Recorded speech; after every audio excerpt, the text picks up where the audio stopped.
Bienvenidos todos a la nueva clase de Dr. Dean, su canal relacionado con las ciencias básicas del conocimiento médico, con aplicación clínica que pueden utilizar en su paciente en el futuro o en este momento. Bienvenidos a este cuarto sabadín y qué pena que el anterior sábado no nos hayamos podido conectar por cuestiones de mi tiempo, me fue un poco imposible. Así que a todos ustedes nuevamente bienvenidos. Me alegro que esto esté teniendo cada vez más acogida, que les esté gustando y pues como vieron el día de hoy quise darles bastantes opciones de más o menos qué temas podríamos ver. 115 de ustedes votaron y pues el ganador, como ven aquí, no por mucho, fue cardio. La mayoría de ustedes quieren ver, parece ser, un poco de todo. Ese también va a ser el objetivo de estas sesiones, pero hoy vamos a seguir hablando de cardio, ¿ya? Les recuerdo a las personas que no estén en el grupo de WhatsApp, tenemos un grupo de WhatsApp que también se pueden unir, en donde ahí voy a mandar los links justo cuando estamos a punto de comenzar o el día antes y todas las cosas que tienen que ver con estas reuniones del día sábado, ¿ya? Entonces, déjenme compartir la pantalla. Y el día de hoy, como ganó cardio, vamos a ver un tema importante, algunos temas importantes en cardio. Recuerden que ya hemos visto también de cardio, empezamos hablando un poco de la patología cardíaca, ¿no es cierto? Y revisamos acerca de las cardiopatías congénitas. Sí, hablamos de las cardiopatías congénitas cianotizantes, hablamos también de las cardiopatías congénitas no cianotizantes, ¿sí? Como ustedes están viendo aquí, hablamos de cardiopatías congénitas cianotizantes, cardiopatías congénitas no cianotizantes. Hablamos también antes acerca de la embriología cardíaca. Sí, entonces acabamos de ver todo lo que tiene que ver con el desarrollo embriológico en el bebé, sí, en el feto. Y ahora vamos a enfocarnos ya hacia el adulto, ¿ya? Y hablar un poquito acerca de algunos temas importantes dentro de cardio. ¿Ok? Entonces, el día de hoy vamos a comenzar hablando de un tema súper importante en cardio y en general creo que la medicina se vuelve mucho más fácil cuando uno tiene un pensamiento estructurado, ¿sí? Porque gran parte de los errores que cometemos como estudiantes de medicina a veces es querer decir, bueno, el día de hoy voy a aprender insuficiencia cardíaca, ¿cierto? Insuficiencia cardíaca se caracteriza, aparece en estos pacientes, tiene esta frecuencia, tiene estos síntomas, tiene estos signos, se trata con este fármaco y con este otro, etcétera, ¿no es cierto? Entonces, así es como nos enseñan, así es como se aprende en la mayor parte del mundo. Pero algo que vamos fallando es en el pensamiento crítico, ¿no es cierto? Porque un paciente no va a venir así como en una prueba, una flashcard con un título que diga, brother, tengo insuficiencia cardíaca, ¿cierto? Sino va a venir con una queja, va a venir con disnea, por ejemplo, o va a venir con dolor de pecho, o va a venir con edemas, ¿sí? O va a venir con sensación de taquicardia, etcétera. Entonces, en nuestra cabeza es bueno tener un algoritmo para poder decir, ok, si me viene un paciente con esto, ¿qué tengo que pensar? ¿Qué tengo que hacer para poder llegar al diagnóstico? Porque eso es lo que tenemos que hacer al final del día como médico, ¿cierto? No recitar de memoria cuál es la prevalencia de la insuficiencia cardíaca, sino detectar a un paciente que tiene insuficiencia cardíaca y dar el tratamiento adecuado para evitar que se complique. Ese es el papel que tenemos. Y reemplacen insuficiencia cardíaca por cualquier otra patología que a ustedes se les ocurra. Sí, entonces, si es que queremos hablar de cardio, lo primero que tenemos que tener súper claro cuando hablamos de cardio son los factores de riesgo cardiovascular. ¿Sí? Vamos a hablar un poquito de eso. Vamos a hablar entonces de los factores de riesgo cardiovascular. ¿Ya? Y aquí quiero resaltar algo que va a sonar medio tonto. Ya saben que a veces me molesto a mí mismo que parece Dora la exploradora de medicina, pero quiero resaltar aquí dos cosas, esta y esta, ¿ya? Es decir, es factores de riesgo cardiovascular, ¿ok? No significa que los factores de riesgo que vamos a hablar ahorita solo se relacionan con patologías cardíacas, es cierto? Se relacionan con los vasos sanguíneos. Y como los vasos sanguíneos van por todo el cuerpo, puede afectar a diversos lugares del cuerpo. Los que más nos importan pues van a ser el corazón, el cerebro, incluso puede afectar al riñón, a la retina, por ejemplo. Sí, entonces, el tener factores de riesgo cardiovasculares no solamente le va a hacer al paciente que sea más predispuesto a un infarto, que es lo que todos pensamos, sino que le va a hacer que tenga una predisposición para una gran gama de patologías, ¿ya? Entonces, efectivamente, todo el mundo, ¿sí? En todo el mundo, ¿ok? Es que aquí estamos dibujando horrible mapa del mundo, ¿ya? En todo el mundo, las cardiopatías, sí, especialmente las enfermedades cardiovasculares,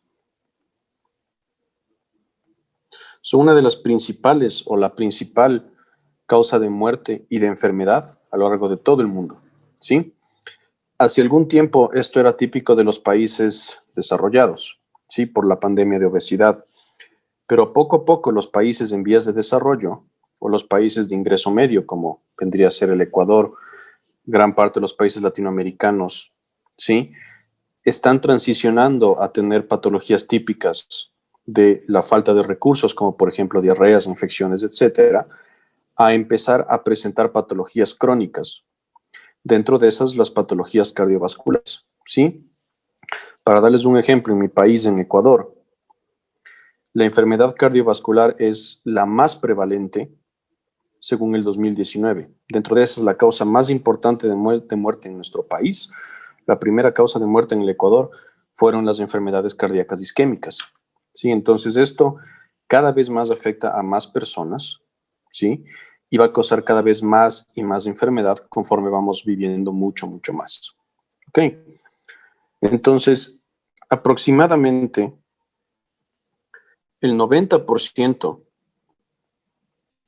de los eventos cardiovasculares, cualquiera que este sea, ocurren en personas que tienen por lo menos uno o más factores de riesgo. ¿Sí? Entonces, fíjense que estamos diciendo que si tú tienes un factor de riesgo, cualquiera que este sea, ya estás dentro de ese grupo que puede tener un evento cardiovascular. Pero también estamos diciendo que el 10% de los que tienen eventos cardiovasculares no presentan factores de riesgo. Estos son los casos raros, ¿sí? Los casos que se salen del común. ¿Qué es importante conocer aquí? Lo importante conocer aquí es 5 factores de riesgo que se han considerado según la evidencia como los más vitales, ¿ok? Hay más factores que están bajo investigación, se trata inclusive de investigar marcadores, ya, pero si es que tienen que acordarse algo, acuérdense de 5 factores, los que yo les llamo los mortales 5. ¿Ya? Entonces, ¿cuáles son los mortales 5? ¿Y qué significan los mortales 5? Pues 5 significa que hay 5 factores de riesgo, obvio, ¿ya? Pero ¿qué también significa 5? 5 significa que estos son responsables de más del 50% de la mortalidad. ¿Sí? Entonces, 5 factores, más del 50% de la mortalidad es causada por estos factores, de las mortalidades de enfermedades cardiovasculares, ¿ya? ¿Cuáles son estos 5 mortales? Número 1, edad. ¿Ok? Número 2, historia familiar.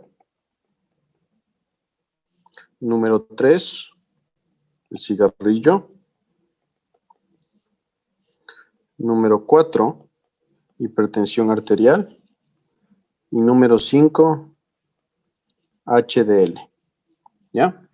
Esos son los 5 factores de riesgo, los que representan mayor mortalidad en enfermedades, especialmente las coronarias, ¿sí? Es decir, por ejemplo, infartos de miocardio.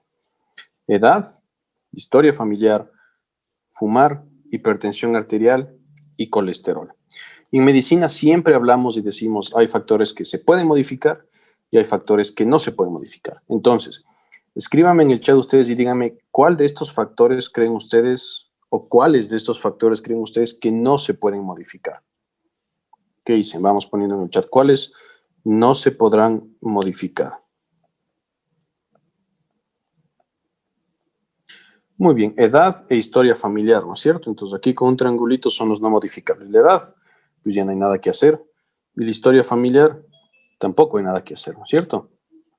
Mientras que los factores modificables, ¿sí? Es decir, los factores que si el paciente hace algo, puede cambiar, van a ser los últimos tres, ¿no es cierto? El cigarrillo, la hipertensión y los niveles de HDL, ¿ya? Hablemos de la edad, ¿sí?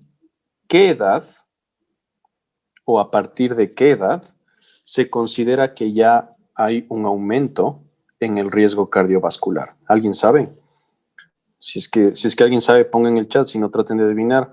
¿A partir de qué edad se considera que habrá un aumento en el riesgo cardiovascular? Porque alguien dice 40, 45, 60, 55, 65. Entonces la respuesta va a depender del sexo del paciente, ¿cierto? Sexo biológico del paciente, estamos hablando en hombres,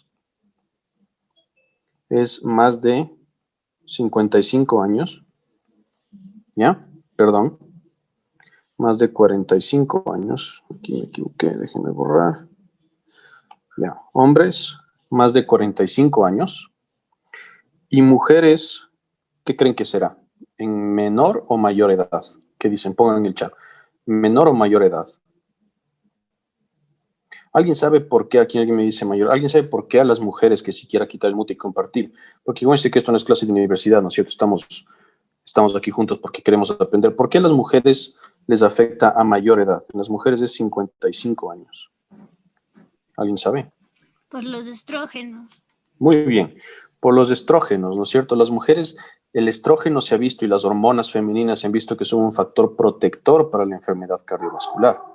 Entonces es por eso que desde que empieza la menopausia, que es alrededor de los 55 años, ya se empieza a equiparar con el valor del hombre. Y cuando ya llegan a mayor edad, ya prácticamente se iguala, ¿sí? Entonces por eso que más de 45 años en hombres, más de 55 años en mujeres, ¿ya? Entonces edad, número 1. Historia familiar, ¿ok? Historia familiar de qué? ¿Qué le preguntarían ustedes a un paciente para ver si es que tiene un factor cardiovascular en el acápite historia familiar? ¿Qué sería importante saber ahí? ¿Quién se le ocurre? Igual se pueden quitar el mute o pongan en el chat. ¿Qué será importante preguntar para saber este acápite historia familiar? Ok, por aquí alguien dice si han tenido una enfermedad cerebrovascular, si es que los familiares tienen hipercolesterolemia. ¿Qué más? ¿Qué se les ocurre? Porque les pregunto, si es que su papá tiene colesterol alto, ¿significa que ustedes de ley van a tener colesterol alto? ¿Qué nos interesa saber? Diabetes mellitus, hipertensión, dicen algunos por aquí. Infartos, dicen otros por acá. ¿Ya? Lo que nos interesa son cosas drásticas, ¿ok? Métanse así en la cabeza. Nos interesa cosas drásticas. Por ejemplo, si dice, sí, mi papá tiene el colesterol alto, pero falleció en un choque de auto. Dice, chuta, bueno, ya, pero ¿y? Nos interesan cosas drásticas. ¿A qué me refiero con cosas drásticas? Nos interesa principalmente enfermedad prematura cardiovascular, mucho más si es que fue muerte cardíaca prematura, ¿ok? Como por ejemplo, infarto agudo de miocardio. Y la palabra clave, chicos, aquí es prematuro. Así como cuando el bebé sale antes y ahora es prematuro. ¿A qué nos referimos con prematuro aquí? Nos referimos a que sucede en un familiar que es relativamente joven, ¿sí? ¿Y a qué nos referimos con relativamente joven? Le suman 10 a lo que está acá arriba, ¿sí? Le suman 10 a lo que está acá arriba. O sea, ¿qué significa eso? Significa que en hombres, en aquellos que hayan sido menos de 55 años, y en mujeres, en aquellas que hayan sido menos de 65 años. ¿Pero qué nos interesa? Respóndanme, ¿sí o no? ¿Me importará que el primo en quinto grado de la bisatía Juanita que vive al otro lado del país haya tenido un infarto cardíaco antes de los 65 años, ¿me importará ese familiar? ¿Qué dicen, sí o no? ¿Qué familiares importan entonces aquí? ¿Qué familiares importan cuando estoy sacando la historia clínica, especialmente de esto? ¿Qué creen? Primer grado, ¿no es cierto? Nos importan los familiares de primer grado. Es decir, ¿qué familiares son de primer grado? Mamá, papá, principalmente hermanos, ¿no es cierto? Esos son los que nos importan. Los familiares directos. Entonces, primer grado. ¿Ok? ¿Es importante preguntarle si el papá tuvo colesterol alto? Sí, pero no les va a dar información importante que necesitan. Porque el hecho de que un familiar del paciente haya fallecido de una enfermedad cardíaca en una edad temprana, ¿qué significa? Significa que algo hizo que los factores de riesgo que él tenga se potencien y tenga una enfermedad tan avanzada a una edad tan relativamente joven que le causó un infarto. ¿Ok? Es como preguntarles, ¿creen ustedes, les pongan sí o no en el chat, ¿creen ustedes que si es que su abuelita tuvo enfermedad de Alzheimer cuando cumplió 95 años, significa que ustedes tienen un factor de riesgo para tener enfermedad de Alzheimer? O sea, significa que están de ley van a tener ustedes una enfermedad de Alzheimer. ¿Qué dicen, sí o no? No, no es cierto, porque eso ya se debe a la edad. Sí, es decir, cualquier persona que tenga colesterol alto y que no tiene un buen estilo de vida, cuando llegue más de los 65 años, casi seguro le va a dar un infarto de miocardio si no se está cuidando. Pero eso no lo vuelve algo familiar. ¿Sí? ¿Qué lo vuelve algo familiar? Cuando suceden las cosas de manera prematura. La enfermedad de Alzheimer, que sucede antes de los 45 o 55 años, esa ya se considera familiar, como para que tú tengas miedo y digas, de seguro me va a dar a mí también. Ahora, que estas familias tienen una predisposición a que tengan la enfermedad, sí, pero predisposición no significa herencia. Eso hay que quedar bien claros. Predisposición no es lo mismo que herencia, pero si es que el paciente tiene estos familiares que fallecieron relativamente jóvenes, eso es una bandera roja, ¿ya? Fumador activo, inclusive fumador pasivo, todos entendemos por qué el cigarrillo va a causar un efecto cardiovascular negativo. Hipertensión arterial, obviamente también, especialmente aquella hipertensión que no es manejada, o sea, pacientes que, por ejemplo, no toman sus medicamentos bien o no están bien controlados, ¿sí? Entonces, cuando se trata de hipertensión arterial, consideramos que es un factor de riesgo en aquellos que tienen más de 140/90, ¿ya? Diagnosticado en este momento, o aquellos que están consumiendo ya fármacos antihipertensivos, ¿ya? Y aquí quiero hacer un acápite importante. Así el paciente esté bien controlada su presión, el simple hecho de que consuma fármacos antihipertensivos ya es un factor de riesgo, ¿sí? Si es que, aparte de que consume antihipertensivos y encima más su presión no está controlada, es mayor factor de riesgo.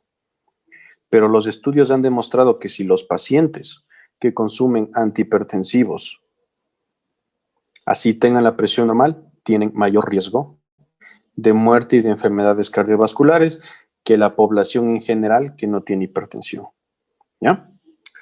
Y finalmente el HDL. ¿Qué creen que será un factor de riesgo cuando hablamos del HDL? ¿Que esté alto o que esté bajo? ¿Qué opinan?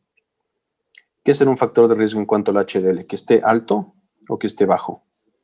Muy bien, esto es que esté bajo, ¿no es cierto? HDL bajo, que HDL significa la lipoproteína de alta densidad, o lo que conocemos coloquialmente como el colesterol bueno, ¿sí? Que tiene un factor protector cardiovascular, ¿sí? Entonces, ¿qué significa factor de riesgo cuando hablamos de HDL? Significa que sea menos de 40 miligramos sobre decilitro, ¿ya?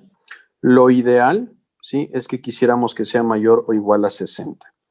Esto también puede variar por edad, pero generalmente estas son las medidas que pueden acordarse de manera fácil, ¿sí? Y esos son los 5 grandes. Hay más factores de riesgo, obviamente, Por ejemplo, hiperglicemia o diabetes. Por ejemplo, enfermedad renal crónica. ¿Ya? Muchos otros factores de riesgo que involucran y que causan factor de riesgo cardiovascular. La diabetes sería un principal, pero estos 5 se ha visto que son los que mayor mortalidad causan. Acuérdense, 5 que causan más del 50% de mortalidad cuando se trata de enfermedad isquémica del corazón. ¿Ya? Entonces, a esto podríamos aumentarle también, para que no se olviden, no es que estoy diciendo que no es un factor de riesgo, por eso mejor dibujemos aquí, dice que estoy dibujando cubos de azúcar, ¿ya? Entonces, la diabetes y la hiperglicemia también son un factor de riesgo importante que no deben olvidar, ¿ok? Entonces, hiperglicemia también causa riesgo cardiovascular. ¿Listo? Entonces, fíjense, diciendo esto, entenderán cómo estos factores que son cuestiones muy comunes, son patologías súper comunes, y obviamente entre más calidad de vida tenemos, más tiempo vivimos, entenderán cómo es que efectivamente las patologías cardiovasculares son la principal causa de muerte en el mundo, ¿sí? Porque cumplir estos factores hoy por hoy no es nada complejo. Peor aún con la dieta, ¿no es cierto? La obesidad va a causar hipertensión, va a causar disminución del HDL, aumento del LDL, aumento del colesterol, ¿ya? Listo, entonces eso en cuanto a los factores de riesgo. Un resumen súper rapidito y esa mnemotecnia de los 5 mortales, acuérdense, 5 más del 50, para pasar a otro tema importante ahorita. ¿Ya? ¿Alguien tiene hasta aquí alguna pregunta de factores de riesgo? ¿O alguna pregunta en general? ¿No? Ok. Entonces, como les dije, me parece que es importante siempre tener en la cabeza una especie de algoritmo, ¿sí? ¿Qué dice Silvia? Veo que estás alzando la mano. Qué pena, me desmuteo, Doc. Pues digamos que es una pregunta como de algo que no mencionó, que usted dijo que pues ya todos sabíamos como la influencia del cigarrillo en las enfermedades cardiovasculares, pero pues es que yo no soy médico y pues me gustaría saber, así como a entraditas, si se puede, claro.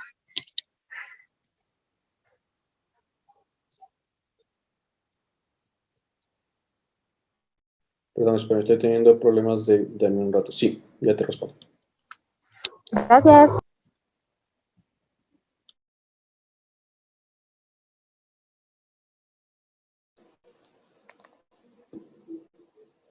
Ok, ya, se me muteó el micrófono por alguna razón, claro. A ver, el cigarrillo tiene varios compuestos nocivos dentro de sí, ¿ya? Pero lo que sucede en cuanto a las enfermedades, que podemos hablar unos 10 minutitos de esto, que igual les va a servir a todos para refrescar. A ver, en los vasos sanguíneos, ¿no es cierto? Nosotros en la superficie tenemos una gran cantidad de células que se conocen como las células endoteliales, como ustedes recordarán, ¿no es cierto? Entonces, una fila de células que recubre los vasos sanguíneos que forman la cobertura interna, que por aquí adentro va a estar pasando la sangre con las células que tiene, ¿cierto? Entonces, ¿qué sucede con las patologías cardiovasculares? O con los factores de riesgo cardiovasculares, principalmente el cigarrillo. El cigarrillo, aparte de de muchos químicos nocivos que causan cáncer porque generan mutaciones, también cuando uno aspira el humo del cigarrillo, entra un compuesto que va a afectar estas células endoteliales. ¿Alguien de los presentes aquí sabe qué compuesto es este? ¿Qué causa lesión de estas células endoteliales cuando uno fuma? ¿O por qué el cigarrillo puede ser considerado un factor de riesgo cardiovascular? Pongan en el chat los que crean que tengan una razón. O igual pueden quitarse el mute y explicar. ¿Alguien sabe? Nicotina tiene que ver, sí, pero ¿qué más?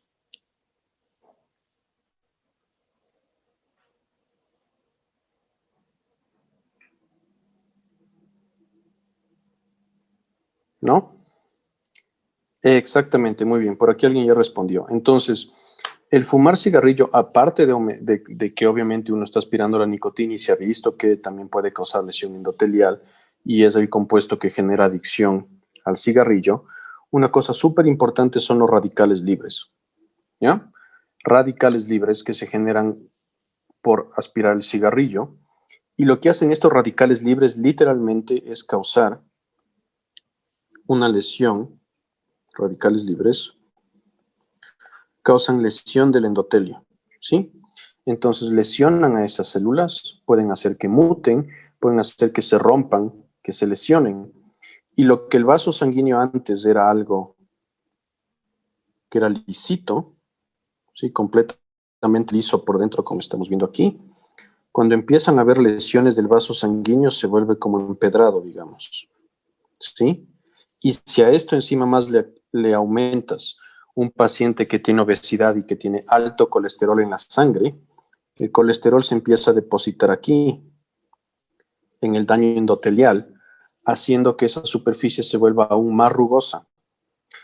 Y recordemos que las plaquetas, ¿cierto? Lo que detiene que nos muramos desangrados, las plaquetas se activan cuando hay un flujo anómalo, ¿sí? Cuando hay un flujo turbulento.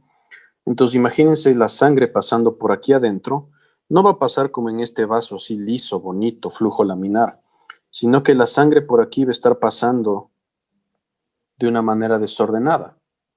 Eso activa las plaquetas y al activar las plaquetas hace que las plaquetas empiecen a acumularse aquí formando trombos, ¿cierto? Y cuando el trombo se forma tanto que tapa el vaso sanguíneo, ahí es cuando aparecen los infartos. Infarto, lo que ustedes quieran, cardíaco o infarto cerebral, si es que se logra tapar todo.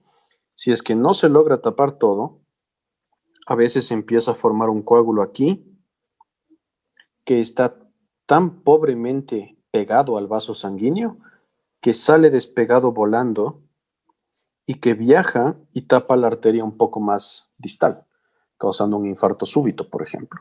¿Sí? Entonces, el cigarrillo, al ser un causante de esta lesión endotelial, eso es lo que hace que tu vaso sanguíneo sea más propenso a acumular grasa y encima más sea más propenso a que las plaquetas se activen ahí, lo que hace que sea más propenso para que se forme un coágulo y eso termina tapando la arteria y causando al final o isquemia transitoria cuando la luz, es decir, cuando el tamaño del vaso está tan chiquito porque está tapado, o infarto ya de por sí cuando todito se tapa. Sí, no sé si es que ahí está más claro. Excelente. Muchísimas gracias, Doc. Qué pena. No, tranquila, está bien, para eso es, así que pregunta nomás lo que tú quieras. ¿Por qué los pacientes que toman antihipertensivos y logran controlar su presión tienen mayor riesgo? Porque ellos ya de por sí tienen la lesión endotelial. O sea, un paciente hipertenso, va a ser raro que tú encuentres a un paciente hipertenso y le diagnostiques ni bien le comenzó la hipertensión. Considera tú que si tienes un paciente hipertenso, significa que ese paciente de seguro ya va algún tiempo con su hipertensión y ya tiene cierto daño endotelial y ya tiene un factor de riesgo. Tú le disminuyes que siga aumentando su factor cuando le das tratamiento, pero ya por ser hipertenso tiene ya un factor de riesgo establecido. ¿Ya? ¿Y por qué? Porque eso demuestran los estudios, es decir, se siguió a cohortes de pacientes gigantescos durante bastante tiempo y hemos visto que efectivamente aquellos que a pesar de que tengan buena presión, pero son hipertensos y consumen antihipertensivos, tienen mayor mortalidad que los que no. ¿Sí? ¿La isquemia transitoria es reversible? Sí, claro que sí. La isquemia transitoria es reversible. Estos factores de riesgo, los modificables, son completamente reversibles, pero van a tomar bastante tiempo y esfuerzo por parte del paciente. ¿Ya? Entonces, eso en cuanto a la génesis aquí de por qué se forma un trombo, que me parece una pregunta muy buena y que creo que todos nos sirvió ahorita para refrescar esto, especialmente aquellos de ustedes que puede ser que no sean médicos o que están empezando en la carrera, ¿ya? Y entonces, ahora que entendemos cuáles son los factores de riesgo, ¿no es cierto? Y ahora que entendemos cómo bastantes cosas, inclusive el óxido nítrico, los radicales libres, el colesterol, contribuyen a la formación de esta placa, que se llama la placa de ateroma, en el vaso sanguíneo, y cómo eso va a causar isquemia, ¿sí? E infarto, Y aquí viene esa palabra importante, ¿no es cierto? Isquemia. ¿Ya? Entonces, ¿qué es isquemia? ¿Quién sabe cuál es la definición de isquemia? ¿Alguien sabe qué significa isquemia? La disminución del flujo sanguíneo. Muy bien. Disminución del flujo sanguíneo. Perfecto. Entonces, isquemia es disminución del flujo sanguíneo. No necesariamente por obstrucción, ¿no? No se confundan. Solo es disminución del flujo sanguíneo, por lo que tú quieras que sea. ¿Ya? ¿Cómo puede haber isquemia sin obstrucción? Por ejemplo, un paciente que tiene un paro cardíaco. Él está con isquemia, pero no es por obstrucción. Entonces, disminución del flujo sanguíneo. Y algo que se confunden, que veo que algunos de ustedes se confundieron aquí, es con hipoxia, ¿cierto? Hipoxia, en cambio, es disminución de la concentración de oxígeno. ¿Ya? Si es que alguien tiene isquemia en un tejido, también va a estar hipóxico, ¿no es cierto? Ya, pero son dos términos distintos. Entonces, cuando hablamos de isquemia, regresamos justamente a la pregunta que me hicieron acá arriba, ¿no es cierto? Por eso les digo que la pregunta creo que vino súper bien, porque igual creo que hubiéramos tenido que hablar de esto. Imaginémonos que esos son dos vasos sanguíneos, ¿no es cierto? Y uno de estos vasos sanguíneos resulta que tiene una placa de ateroma. Todito esto es la placa de ateroma. El otro vaso sanguíneo está limpiecito, ¿sí? Les pregunto, ¿cuál de estos dos, el A o el B, cuál de estos dos vasos sanguíneos será el responsable de causar isquemia al órgano que esté irrigando? ¿Qué dicen? ¿Cuál de esos dos? Pongan en el chat. ¿El A o el B será responsable de isquemia? El A, ¿no es cierto? Pregunta facilita. El A va a ser el responsable de isquemia, ¿correcto? Disminución del flujo. Y como ese órgano está recibiendo menos sangre, aparte de recibir menos sangre, por consecuencia también va a recibir menos ¿qué? ¿Qué dicen? Entonces va a recibir menos sangre y va a recibir también menos ¿qué? Si es que no llega sangre, tampoco llega oxígeno. Exactamente. Entonces el paciente va a tener isquemia e hipoxia en ese órgano. Ahora cambien ese órgano por lo que ustedes quieran. ¿Sí? Cambien ese órgano por cerebro, corazón, riñón, músculo, lo que ustedes quieran. Eso es lo que explica que esto poco a poco genere un infarto, ¿ya? Pero ojo, isquemia es disminución del flujo, ¿no es cierto? No es por completo ausencia del flujo. Entonces, imaginémonos que este paciente, a pesar de que ya se le ha dicho, ve, tienes factores de riesgo, ve, por favor, haz esto otro, pero no. Le gusta full, ¿qué podemos decir en mi país? El bolón, o le gusta, ¿qué podemos decir en México? Gorditas creo que es, o qué es lo que comen bastante en México. Si es que hay algún colega mexicano me ayuda, pero no me acuerdo cómo se llama. Tamales, bueno, tamales. Por eso otra cosa que no, ya se me va a venir. Pero bueno, la comida mexicana es deliciosa, pero obviamente va a haber alto riesgo cardiovascular también ahí. Pero imaginémonos que sigue y sigue y sigue y sigue, ¿no es cierto? Eso tarde o temprano va a terminar tapándose con un coágulo, ¿cierto? Y cuando termine de taparse por completo, ya hay anoxia, ni siquiera hipoxia, que es bajo, anoxia, sin oxígeno, y eso va a desencadenar en un infarto, ¿ya? Entonces, no es que las células, ¿ya? Dibujemos aquí unas células. Imagínense que aquí tenemos a la célula, ¿ya? Y la célula está terriblemente sorprendida, llorando porque le llega bajo oxígeno. ¿No es cierto? Le llega bajo oxígeno, no está muerta. ¿Sí? Le está llegando bajo oxígeno, está en proceso de, pero no se ha muerto. Pero si es que se tapa todo el vaso sanguíneo, ahí no tenemos una célula que está sorprendida, tenemos una célula que está completamente muerta. Si es que no hay nada de oxígeno. Y eso es el infarto. ¿Sí? Entonces, fíjense que vamos a tener dos escenarios, ¿no es cierto? Vamos a tener el escenario 1 aquí. Ok, escenario 1. Y vamos a tener el escenario 2. Ok. Vamos a tener el escenario 2. Ya. Escenario número 1. Paciente con factores de riesgo cardiovasculares que tiene disminuida la luz del vaso sanguíneo. ¿Sí? Es decir, hay una estenosis, una área estenótica o disminución del lumen de ese vaso sanguíneo. Pero lo que está en el centro sí deja que pase sangre. ¿Ya? Y vamos al paciente número 2. Este vaso sanguíneo no tenía la gran cosa ahí, pero desgraciadamente fue tapado por un coágulo de sangre que apareció de la nada. ¿Ya? Y le tapó por completo. ¿Listo?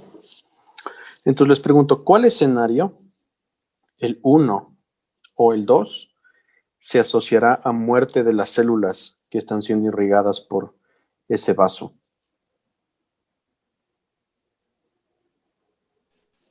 ¿Qué dicen? Dos. El 2, ¿no es cierto? Exactamente, el 2 se va a asociar a muerte. Pero el 1 se va a asociar a células completamente sanas, o esas células, ¿qué van a estar? ¿Qué van a estar esas células? Hipóxicas. Exacto, ¿no es cierto? Esas células van a estar hipóxicas, ¿ya? Entonces, así como nos pasa a nosotros, a mí me gusta meter full analogías en mis entonces, así como, por ejemplo, cuando ustedes están o enfermos o con hambre, no actúan como ustedes mismos, ¿no es cierto? Si es que viene un pana y ustedes están súper enfermos y viene un amigo de ustedes y dice, ¿qué más, loco? ¿Cómo estás? ¿Qué dice qué? Es que fue, ya no jodas, ¿cierto? Estás hasta enojado cuando te sientes enfermo, ¿ya? Lo mismo va a pasar, imaginémonos, con el órgano, que no está muerto, pero que está recibiendo poco oxígeno. Es decir, empieza a actuar. ¿A qué me refiero con eso? Este caso se caracteriza por síntomas que indican isquemia, mientras que este caso ya se caracteriza por infarto como tal. O sea, ya es un infarto claro. Y por eso ustedes han de haber escuchado, por ejemplo, el término angina o dolor de pecho. Y tenemos angina estable, angina inestable, pero al final del día, si es que alguno de ustedes cuando están subiendo 2 pisos de grada les empieza a doler el pecho, no es que dices, ay, qué normal. No es que dices, ay, ya, qué bien. Si es que son 2 gradas, pues obvio me va a doler el pecho. No, eso significa que algo malo está pasando. ¿Qué puede ser ese algo? Esto de aquí. Como aumentaste la necesidad de flujo sanguíneo porque aumentaste tu actividad física, las células están sufriendo porque están recibiendo poco. ¿Y eso cómo se traduce? Dolor de pecho. Pero si estás caminando por la calle sin ninguna preocupación en el mundo, te viene un dolor terrible de pecho, como que un elefante se te sienta y pierdes el conocimiento, eso no es que la celulita está sufriendo por isquemia, es que la célula ya se quedó sin oxígeno y tuviste un infarto agudo de miocardio. ¿Sí? Entonces, fíjense que gran parte de los pacientes van a estar en este grupo de aquí, ¿sí? Van a tener síntomas de isquemia, síntomas que son premonitorios, síntomas que le indican al médico, ojo, este paciente tiene algo que está causando disminución del flujo a su corazón y debería ser investigado y manejado antes de que sea muy tarde y aparezca un infarto, ¿sí? Es más, estos pacientes de aquí, que tienen el tiempo de que se les vaya cerrando ese vaso sanguíneo poco a poco, se ha visto que generan nuevos vasos sanguíneos. Y cuando esto termina de taparse, no tienen un infarto tan severo como los pobres que tienen poca suerte de que no fue por acumulación de grasa que pasó poco a poco, sino fue por un coágulo. ¿Sí? Entonces, por eso que ustedes han visto, si es que ustedes ya van a prácticas clínicas o se han escuchado a sus profesores, que algunas veces los infartos son mortales. Yo te le dio infarto, ahí quedó, murió. Otras veces, en cambio, se descubre que el paciente ha tenido un infarto hace algún tiempo, pero no se dio ni cuenta. Esos son por estos dos escenarios que les estoy comentando aquí. Entonces, como médicos, ¿dónde tenemos que detectar al paciente? En el escenario número 1, para poder prevenir, ¿sí? O inclusive mejor, antes del escenario número 1. ¿Cómo le detecto antes del escenario número 1? Con esto, con los factores de riesgo. Porque si tiene estos factores de riesgo, servido, seguro, va a tener acumulación de grasa en las células endoteliales, ¿no es cierto? Que alguien por aquí me preguntó, células espumosas, sí, esos son los macrófagos que fagocitan la grasa y se transforman en células espumosas que forman la placa de ateroma. Ese paciente ya va a tener eso, entonces hay que saber controlarle, ¿sí? Entonces acuérdense de estos dos escenarios. ¿Cómo me sé acordar yo de estos dos escenarios? Porque esto sucede en cualquier parte del cuerpo que ustedes quieran, chicos. Corazón, angina de pecho. ¿Saben cómo sucede esto en el cerebro? Se llama TIA o AIT, ataque isquémico transitorio, que el paciente tiene un déficit neurológico focal de la nada, ¿sí? No puede mover el brazo o se queda sin vista o etcétera, de la nada, y recupera. Y todos dicen, ya que bien, no pasó nada. No, eso fue porque sucedió el escenario 1. Te está diciendo, viejo, ya te pasó esto, seguro a tu paciente le va a dar un infarto cerebral en poco tiempo. Cuidado. ¿Sí? Es decir, en todas partes del cuerpo lo mismo se sigue replicando. ¿Ya? Ok.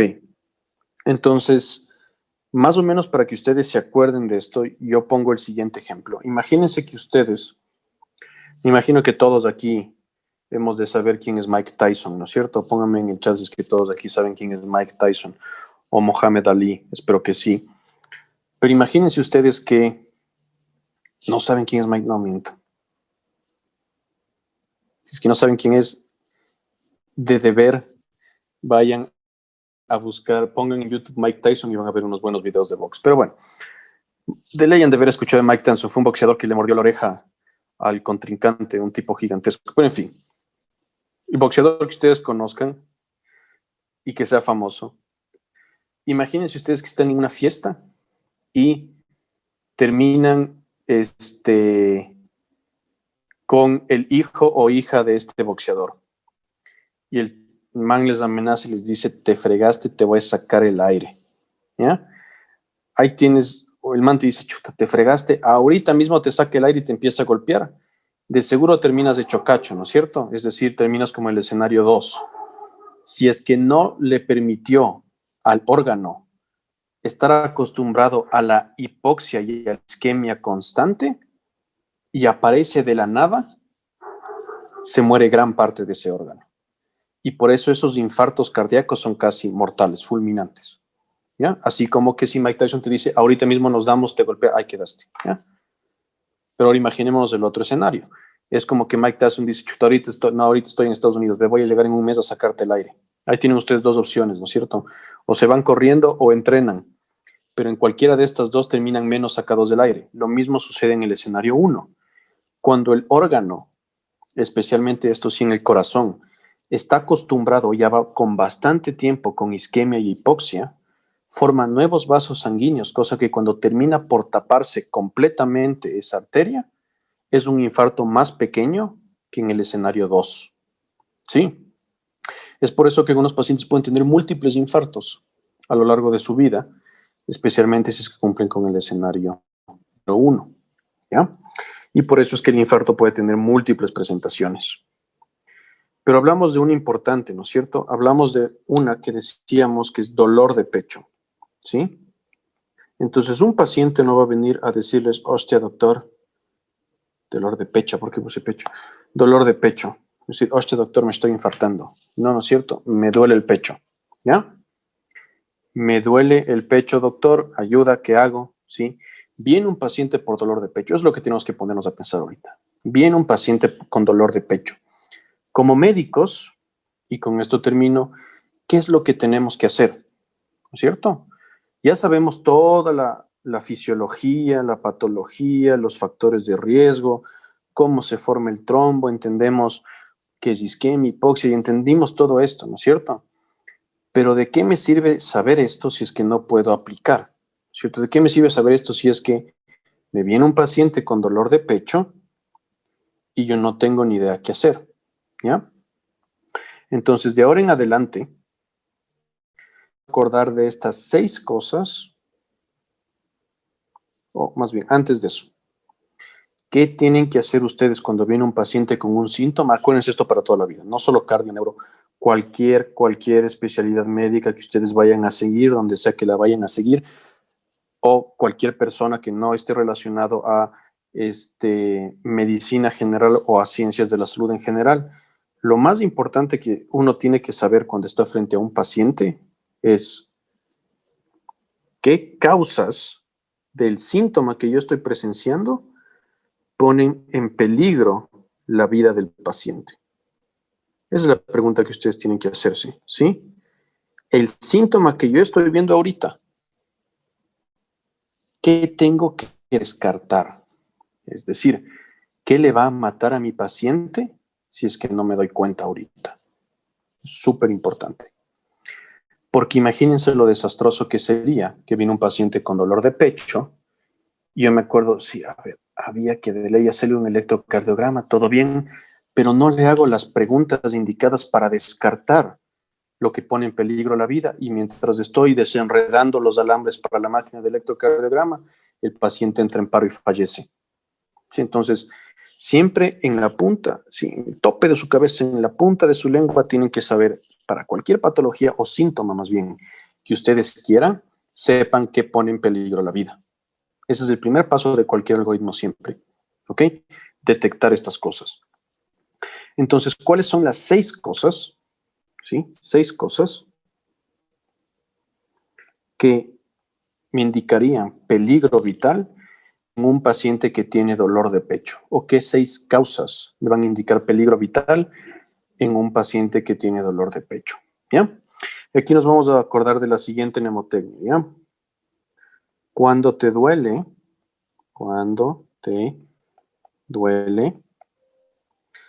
necesitas médico de emergencia, o si quieren borren el D, pero para que tenga sentido, ¿ok? Esa es la mnemotecnia, ¿ya? Entonces repetimos, mnemotecnia es, cuando te duele, necesitas médico de emergencia, ¿ok? Cuando te duele, necesitas médico de emergencia. 6 cosas.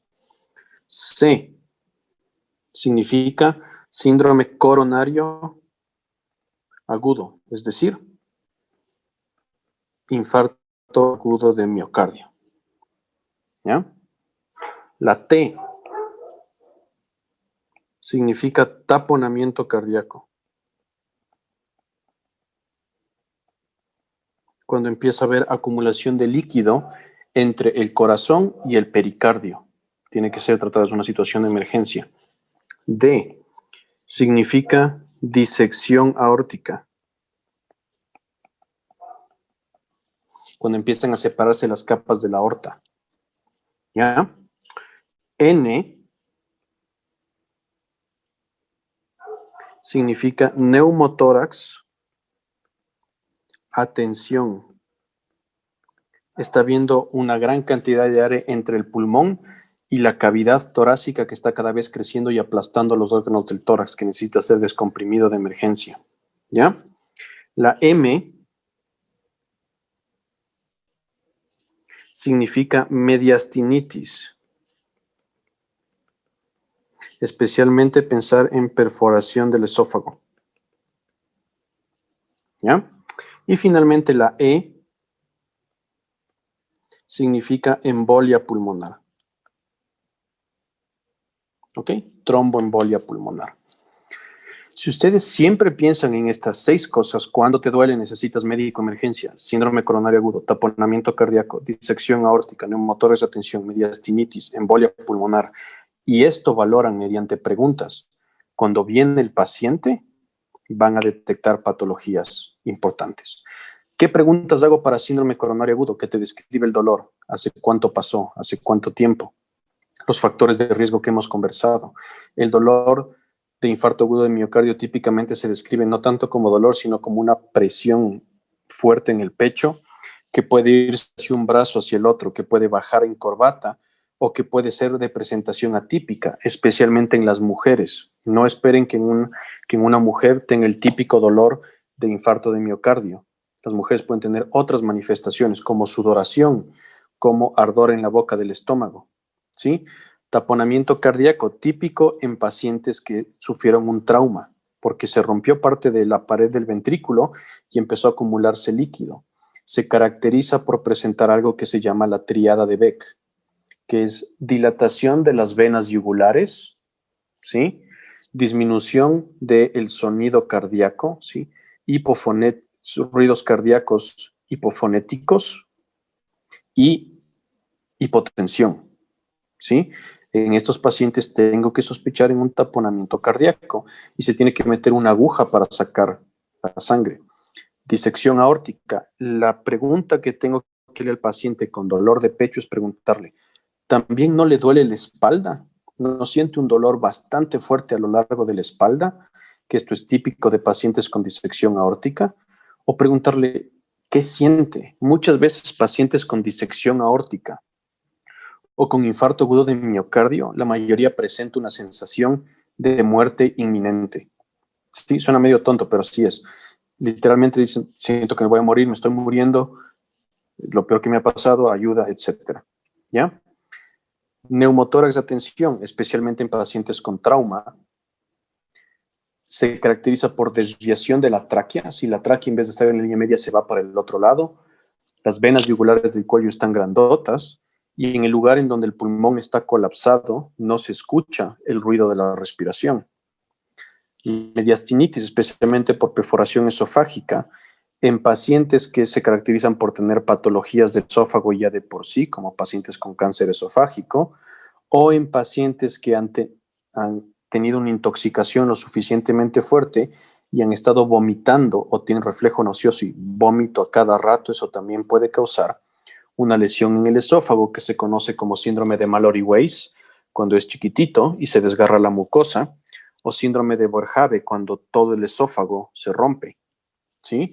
Y finalmente, tromboembolia pulmonar, pensar en esos pacientes, especialmente en aquellos que salieron de cirugía, que han estado mucho tiempo acostados en una cama del hospital, y pacientes de edad avanzada que tienen problemas en el retorno venoso.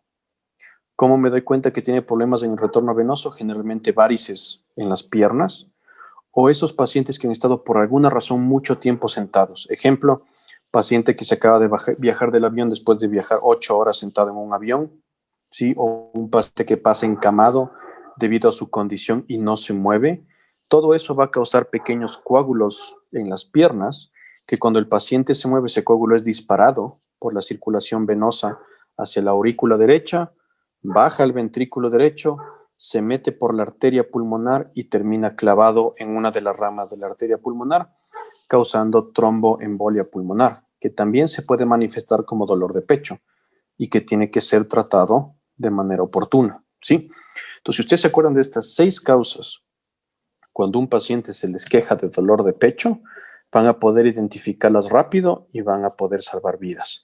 Pero si están tonteando con otras causas y dicen, ¿no será que es cuestión de neuritis? ¿O será que le duelen los cartílagos? ¿O será que está estresado?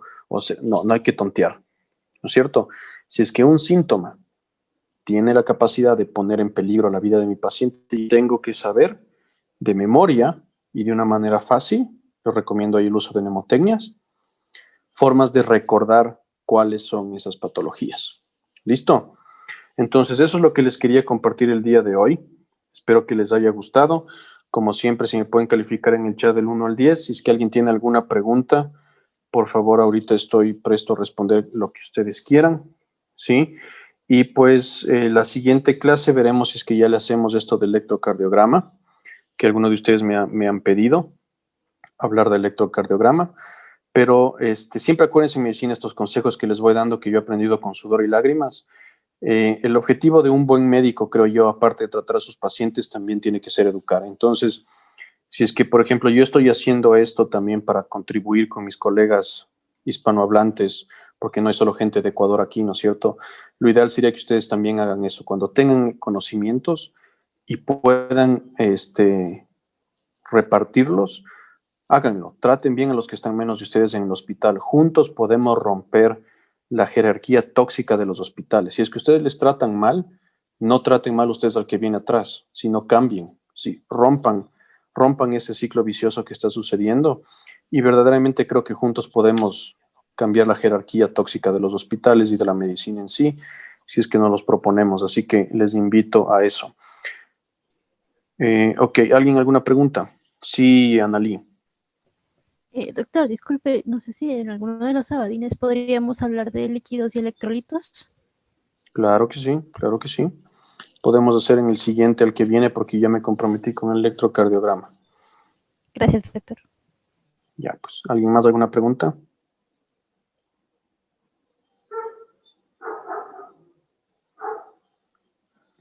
¿Algún libro para cardio? Chuta, es una muy buena pregunta. Para electrocardiograma me gusta bastante uno que se llama Goldberg, si es que no me equivoco, Goldberg.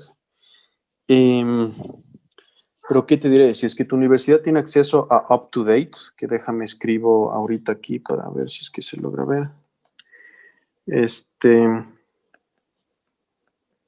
Y sabes inglés, a mí me parece que esa es una de las mejores fuentes, porque tiene todo súper actualizado y resumido de las patologías. Pero verdaderamente, a ver, así como que haya un libro que tú me digas, oye, ¿vos de dónde aprendes? No, no es que solamente un libro, sino es leyendo bastantes cosas de todo un poco y tratando de regresar hacia la base, ¿sí? O sea, por ejemplo, para yo poder hablarles de todo esto, no es que memoricé hace 5 minutos todo esto para decirles, sino que cuando aprendí esto me percaté en saber full bien estos escenarios, en entender, y cuando uno entiende esta base, ya todo lo de acá se vuelve lógico. ¿Me entiendes? Entonces, por ejemplo, esta mnemotecnia que les di, cuando te duele necesitas médico de emergencia, es algo que yo mismo me inventé, que les recomiendo a ustedes también pueden hacer eso. Entre más ridícula sea mejor. Entonces, mi mejor recomendación es, cuando tú estés leyendo un libro, primero, no creas que el conocimiento de un médico viene solo de un libro. Segundo, coge un libro que sea considerado bueno, lee y saca un resumen que a ti te parece que es lo vital, ¿sí? Porque sinceramente de un libro que tenga 500 hojas, aquí es la regla del 80-20, es decir, el 80% de las cosas que tú ves en un libro no te sirven para la práctica y el 20% te va a servir. Entonces es cuestión no tanto de cuál es un buen libro, sino de saber identificar las cosas buenas, qué te sirve, qué no. Si es que el libro te empieza a hablar de la epidemiología en Estados Unidos y tú vas a ejercer en México o en Ecuador, no te sirve de nada esa pendejada. Si es que el libro te habla de genes extraños o de los judíos askenazis y de tantas cosas que no hay en tu país, no te sirve esa pendejada, etcétera, etcétera. No sé si me explico. Entonces, esto van a ir desarrollándolo poco a poco, pero si es que empiezan desde ahorita a hacerlo así, les juro que van a saber muchísimo más de lo que yo sé, porque yo empecé haciendo esto muy tarde, y si es que alguno de ustedes están recién empezando medicina y aprenden así, van a ser mucho, mucho más brillantes que cualquiera de nosotros. Así que ese es el objetivo a la final mía. Mi método esto es lo que les he dicho, tratar de volver a las bases, entender, no memorizar nada, memorizar solo lo que ya toca memorizar, pero ir a las bases y entender. Eso es lo que yo he visto que me sirve más. Doctor, yo tengo una última pregunta. Claro, dime. ¿Qué tan cierto es que no todo paciente que que no llegue con dolor torácico y esté cursando con un infarto? ¿Qué tan cierto es? Que Sí, no es todo muy cierto. infartado, que no todo infartado presente dolor torácico. Sí, es completamente cierto. Esto es especialmente en los pacientes que presentan un dolor atípico, como por ejemplo les dije, pacientes femeninas. Ellas pueden cursar con un infarto de miocardio sin necesariamente dolor de pecho, o pacientes adultos mayores, ¿sí? En esto lo que tú tienes que hacer para sospechar es enfocarte en la primera parte de la charla, los factores de riesgo, ¿no es cierto? Imagínate tú que viene una paciente de 60 años de edad, ¿ya? Que fuma, que tiene hipertensión ya durante 10 años mal controlada, que sabe ella y te dice que ella consume pastillas del colesterol, que tiene colesterol por los cielos y nunca ha logrado controlar, y se queja de que se siente rara o que está sudando frío o que le falta el aire.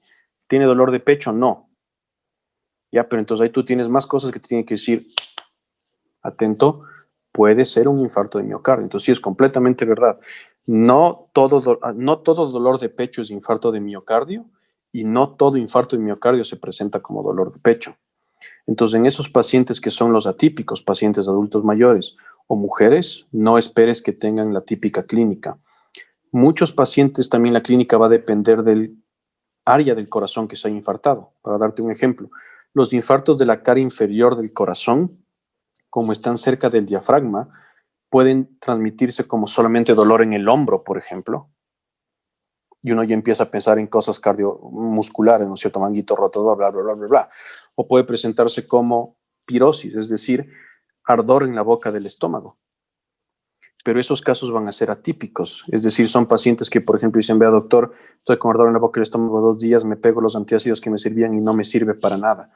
Tiene factores de riesgo, sospechan infarto de miocardio. Sí, entonces, no te guíes tanto como solo los que tienen dolor de pecho voy a pensar en infarto de miocardio, sino que guíate como qué riesgo tiene mi paciente, ¿sí? Qué factores tiene, qué patologías puede tener, cuál de las que puede tener explica esta sintomatología. Sí, entonces completamente verdad la pregunta que has hecho. O sea que prácticamente el diagnóstico sería por entrevista clínica. Casi el 95, 80, 95% de toda la medicina y de todos los diagnósticos se basan en la historia clínica y el examen físico. Nunca puedes hacerte un diagnóstico sin que hayas hecho una historia clínica y un examen físico.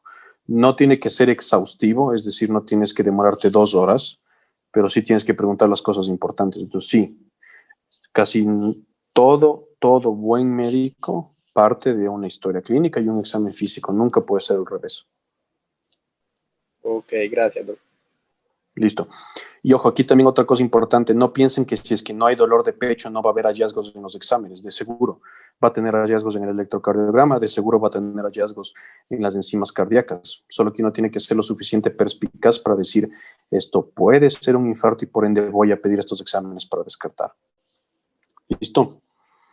Listo, muchachos, muchas gracias por haberse unido, a todos mis queridos colegas de distintos países, gracias por el apoyo. Si es que les parece que está siendo útil, igual compartan con más personas para que se puedan unir y sigamos aprendiendo juntos. Me alegro que les esté gustando. La siguiente clase vamos a hablar de EKG. ¿Listo? Que tengan una buena noche a todos y saludos y un abrazo grande desde Ecuador. Y gracias por ver este video y por tu apoyo. Y recuerda, siempre lo hacemos por ellos, nuestros pacientes.